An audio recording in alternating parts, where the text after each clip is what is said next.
2026 March 11-ന് Iranian president Masoud Pezeshkian അമേരിക്കയുമായും ഇസ്രയേലുമായും നിലനിൽക്കുന്ന യുദ്ധം അവസാനിപ്പിക്കുന്നതിനായി മുന്നോട്ടുവെച്ച പ്രധാനപ്പെട്ട 3 നിബന്ധനകൾ ഇവയാണ്.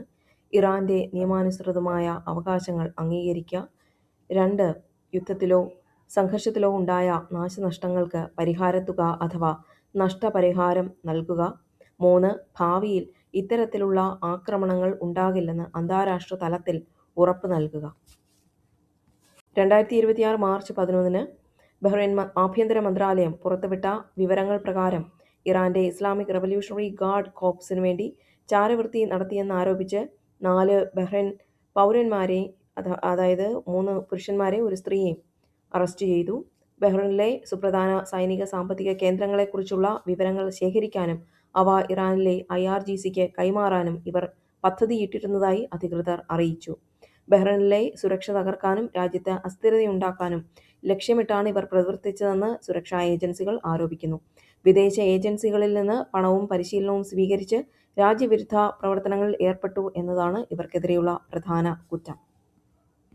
2026 മാർച്ച് 12 വ്യാഴാഴ്ച പുലർച്ചെ ദുബായ് ക്രീക്ക് ഹാർബറിലെ ഒരു ആഡംബര പാർപ്പിട സമുച്ചയത്തിൽ ഡ്രോൺ പതിച്ചു. പുലർച്ചെ ഏകദേശം 2:45ഓടെയാണ് സംഭവം നടന്നത്. ഡ്രോൺ പതിച്ചതിനെ തുടർന്ന് കെട്ടിടത്തിൽ ചെറിയ രീതിയിലുള്ള തീപിടുത്തമുണ്ടായി. എന്നാൽ ദുബായ് സിവിൽ ഡിഫൻസ് സംഘം ഉടൻ തന്നെ സ്ഥലത്തെത്തി തീ പൂർണ്ണമായും നിയന്ത്രണ വിധേയമാക്കി. കെട്ടിടത്തിലുണ്ടായിരുന്ന താമസക്കാരെ മുൻകരുതൽ എന്ന നിലയിൽ സുരക്ഷിതമായി ഒഴിപ്പിച്ചു. ഈ അപകടത്തിൽ ആർക്കും പരിക്കേറ്റതായി റിപ്പോർട്ടില്ലെന്ന് ദുബായ് മീഡിയ ഓഫീസ് അറിയിച്ചു. ഇറാന്റെ അനുമതിയോടെ സൗദി അറേബ്യയിൽ നിന്നുള്ള ആദ്യ എണ്ണക്കപ്പൽ ഇന്ത്യയിലെത്തി.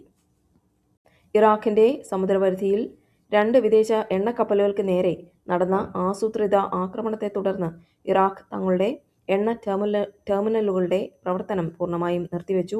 സുരക്ഷാ കാരണങ്ങളാൽ ഇറാഖിലെ പ്രധാന എണ്ണ കയറ്റുമതി കേന്ദ്രങ്ങളായ ടെർമിനലുകളുടെ പ്രവർത്തനം അധികൃതർ താൽക്കാലികമായി സ്തംഭിപ്പിച്ചു. ഇസ്രയേൽ അധിനിവേശ വെസ്റ്റ് ബാങ്കിൽ ഇറാനും ഹിസ്ബുള്ളയും ഇസ്രയേലിന് നേരെ ആസൂത്രിതമായ ആക്രമണങ്ങൾ ആരംഭിച്ചു.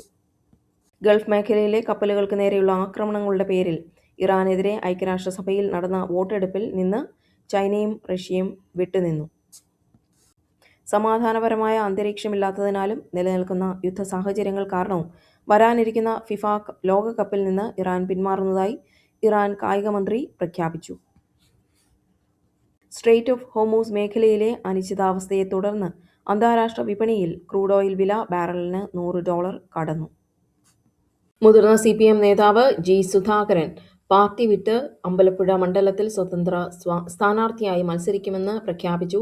അദ്ദേഹം കമ്മ്യൂണിസ്റ്റ് മൂല്യങ്ങളിൽ ഉറച്ചുനിൽക്കുമെന്നും മറ്റ് മുന്നണികളിൽ ചേരില്ലെന്നും വ്യക്തമാക്കിയിട്ടുണ്ട്. കൊച്ചിയിൽ 10,800 കോടി രൂപയുടെ വികസന പദ്ധതികൾ പ്രധാനമന്ത്രി നരേന്ദ്രമോദി ഉദ്ഘാടനം ചെയ്തു. BPCL കൊച്ചി റിഫൈനറിയിലെ പോളിപ്രൊപ്പിലിൻ പ്ലാന്റ്, NH-66ന്റെ വിവിധ ഭാഗങ്ങൾ എന്നിവ ഇതിൽ ഉൾപ്പെടുന്നു. പൊതുമരാമത്ത് മന്ത്രി PA മുഹമ്മദ് റിയാസിനെ ഔദ്യോഗിക പട്ടികയിൽ നിന്ന് ഒഴിവാക്കിയതിൽ പ്രതിഷേധിച്ച് മുഖ്യമന്ത്രിയും മറ്റ് മന്ത്രിമാരും പ്രധാനമന്ത്രിയുടെ ചടങ്ങിൽ നിന്ന് വിട്ടുനിന്നു. കേരളം പൂർണ്ണമായും ലോഡ് ഷെഡിംഗ് വിമുക്തമായതായി മുഖ്യമന്ത്രി പിണറായി വിജയൻ ഇടുക്കിയിൽ പ്രഖ്യാപിച്ചു. പള്ളിവാസൽ വിപുലീകരണ പദ്ധതി അദ്ദേഹം ഉദ്ഘാടനം ചെയ്തു.